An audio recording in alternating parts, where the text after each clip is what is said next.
xam ne dañuy dem conseil constitutionnel Badara Gadiaga mii tane leen Charles Faye mii tane leen bañ naan sax faussaire faf mi ngi ci naka la ñuy def. alors comme ni ko Gadiaga doon waxee je pense que suñu processus électoral baax na.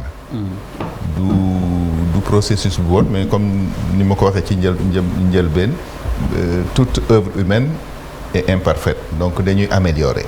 Sénégal depuis plusieurs années dañuy liggéey ci code électoral di changer depuis le code consensuel de Kéba Mbaye ba léegi mais li ñu seetlu mooy que ne chaque fois bu ñuy def revue code électoral du nekk quelque chose qui part du fait que dañu bëgg a améliorer ça part toujours du fait que dañu bëgg a régler un problème ponctuel.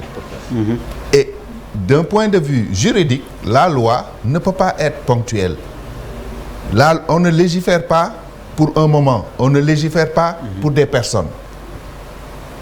Je pense fondamentalement que les acteurs politiques ont leur mot à dire mais on devrait leur enlever la confection de notre code électoral parce que ñoom ñooy le véritable problème. Parce que ñoom ñooy ñëw insuffler ci le poison qui demain va nous poser problème. Boo xoolee suñ code électoral tous les problèmes yi ci nekk Alsan on a fait la revue du code en 2014 ensemble. En 2014 on a fait la revue du code ensemble. C'était un combat entre le pouvoir et l'opposition tout simplement. À l'époque on voulait supprimer la ville de Dakar. Dans l'acte 3 de la décentralisation c'était ça l'objectif. On ne légifère pas pour régler ses propres problèmes. On légifère pour que askan wi gis ci seen bopp. Et ça, tant qu'on laissera les acteurs politiques faire la réforme du code, il y aura toujours un problème. Maintenant, ils peuvent donner leurs inputs parce que ñoom ñooy jongante ji. Ils doivent donner leurs avis. Mais je pense qu'on doit donner ça aussi à des professionnels du droit. Des gens qui ont de l'expérience sur la loi électorale, nous proposer quelque chose à équidistance des chapelles, quelque chose d'objectif. Parce que quand tu regardes les dernières modifications qu'il y a eu, on a fait des modifications sous pression. Sous pression. Quand tu fais des modifications sous pression, toujours da ngay précipité wu. Man, je le dis encore et une fois, je pense que à la base, la loi sur le parrainage contenait des erreurs, en fait des erreurs, contenait des biais, mais sa réforme est venue encore la rendre beaucoup plus compliquée. Parrainage, ça existe. On n'a pas réinventé la roue. Le Sénégal a envoyé des missions de benchmarking à l'étranger pour xool affaire u parrainage feneen. Pologne et tout ça dem nañ Pologne. En Pologne ils ont le parrainage citoyen. Et en Pologne le parrainage citoyen n'est pas exclusif. Mun nga parrainer 2, 3 donc il y a plus de doublons foofu. Tu vas c'est le problème au Sénégal aujourd'hui, la difficulté qu'on a introduit, c'est ce biais entre ces multiples parrainages, citoyens, députés, élus.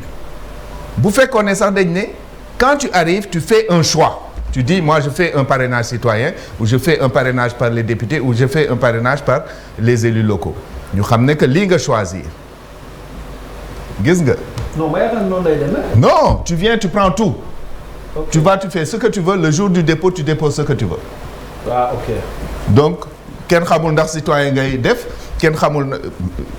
On a vu Benno Bokk Yaakaar dire qu'ils ont 3 millions de parrains. Ouais. Et ils ont déposé 120 élus. Hein? Donc, c'est-à-dire élection politique yi ñooy jongante mais résultat bi c'est pour le Sénégal.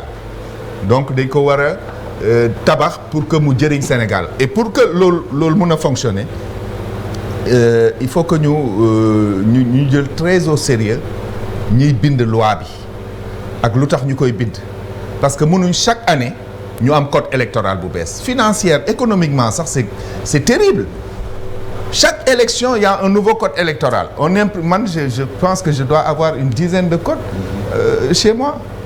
Après, donc on lire, c'est comme la Constitution. On a tellement changé la Constitution du Sénégal qu'amatul un document consolidé. Personne ne peut sortir une Constitution du Sénégal consolidée à part celui qui a été réalisé par le Conseil constitutionnel et il ne le diffuse pas. Donc, nañ jël les choses un peu plus au sérieux, bàyyi di changer pour ay nit. Parce que c'est ce qu'ils ont fait au dialogue, hein. Quel que soit ce qu'on puisse dire, le dialogue a eu des objectifs précis avant d'ouvrir. Comme 2014, nous avons des objectifs précis pour parce que Khalifa moo yore la ville de Dakar, on va faire disparaître la ville de Dakar du nekkati.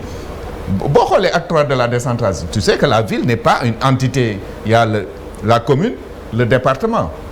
La ville n'est plus une entité. Amul territoire. Donc c'était un objectif politique contre un adversaire. Et à chaque fois qu'on fait des revues loolu la ñuy def. Pour man, le parrainage, c'est un mal nécessaire. On doit utiliser le parrainage pour filtrer. Mais on doit aller sur un parrainage citoyen ou sur un parrainage par les élus. Si nous benchmarquons, si nous regardons le parrainage par les élus, nous koy pratiquer depuis le plus longtemps, c'est la France. Le parrainage par les élus est très compliqué quand c'est bien appliqué. C'est très compliqué, pourquoi? Parce que di nga gis nit koo xam ne techniquement, quand tu regardes les intentions de vote, moom mooy gagné mu bañ a am parrain. Parce que même les gars de son camp ne veulent pas le parrainer. Marine Le Pen, elle avait 15% d'intention de vote. Pendant 2 mois, il y a 500 signatures. Donc, en France, il y a eu 2 commissions, la commission Jospin et la commission Balladur, pour réfléchir sur la modification du parrainage par les élus. De Khalat, est-ce que nous avons un parrainage citoyen? Moi, je pense que le parrainage citoyen est le meilleur parrainage. Parce que c'est là que les citoyens, comme nous l'avons dit, bala mu lay bindal mu laaj la waxtaan ak yow débat xool est-ce que yow di nga ko amal njëriñ suba wala déet bu la signaler dina la surveiller parce que dina ne Charles mi laa signalé mais nañ ko digitaliser. Oui. Nañ ko digitaliser. Quand on fait les enquêtes de l'ANSD, on donne aux jeunes des terminaux. Ils saisissent les données. Buñ ko digitaliser nga xam ne tu fais le tableau, tu mets le gars, l'empreinte digitale, tac, mu dem ci système bi. Il a parrainé, mënul dugg. Il a pas parrainé, ñu comptabiliser ko pour yow. Mu jeex. Mais pourquoi? La digitalisation. Pourquoi au 21e siècle, hein, en 2024, on veut continuer à remplir des cartons de papier dont on est sûr qu'on va pas les contrôler? Parce que le conseil l'a dit, hein, le conseil a dit je n'ai pas les moyens de contrôler les signatures. Cette histoire de sanctions. Mais tu peux sanctionner personne, Malal. Tu sais pourquoi? Parce que le gars, c'est pas Malal yow, je suis sûr que nekk nga doublon ci kii yu bëri. Waaw. Xam nga léegi booy lu ñuy def. Dans les administrations, xam nga tu donnes ta carte d'identité. Oui. Balaa ngay génn photocopier nañ ko denc. Oui. Les gens font du commerce de carte d'identité dans ce pays. Oui. Et ça n'a pas commencé cette fois-ci, hein. Exactement. Et il y a des moi je suis acteur politique sur le terrain. Des gens insoupçonnés dañuy jënd parrain. Oui, mais ce qui tout à l'heure celui qui parraine, il ne signe pas. Pas de signer. Mais il signe, mais on xam nga dañ koy remplir. yow kenn signé wul. Malal personne ne signe. Mais je veux dire Théo pour mu comprendre. xam nga même bu la signalee Malal Talla nga ñëw seet si ko mu signé. Oui. Après dañ ko war a remplir. ci ordinateur ci remplir bu ñuy remplir. waxuma la loolu. mais li Théo di wax. li ci am solo mooy fii lañ toogoon. ñu ne y a des entrepreneurs parrainage. En fait il y a des gens yu ko def traite. C'est-à-dire le danger que nous fait courir ce système aujourd'hui, c'est que les données personnelles des Sénégalais sont partout. Disponibles partout. Tu vas dans les bases de données de Wave, partout les gens vont tirer les pièces d'identité. C'est-à-dire tu fais parrainer quelqu'un sans son consentement. Mais Théo loolu dafa feeñal beneen problème même bu dul élection. non même bu doon élection moo tax ma que- moo tax ma ne la ce parrainage là il faut qu'on arrête ça tel qu'il est une méthode moderne qui nous permet d'aller vite, de ne pas perdre de temps et de verrouiller. Et c'est possible. C'est possible en digitalisant, on peut y arriver. Maintenant,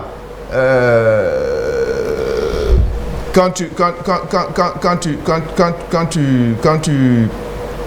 continues à faire des photocopies de carte d'identité et tout ça, tu crées des problèmes. Tu crées des problèmes. Parce que tout à l'heure, on parlait de gens qui ont bien travaillé. Le premier gros doublon derrière Boubacar Camara, c'est qui?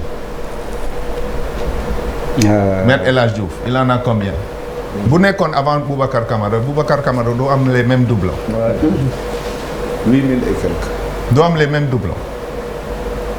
ñaata nit ñoo jiitu Rose Wardini 31 000 doublons. donc bu Rose Wardini nekkoon seen kanam ñooñu duñu am 31 000 doublons. Donc la position Il n'y a que la position qui les a avantagés. C'est tout. joue, ouais. Ah ok. C'est tout. mais y a que Anta Babacar Les Ngom gens vraiment boo xam ni nekk na ci position bu sori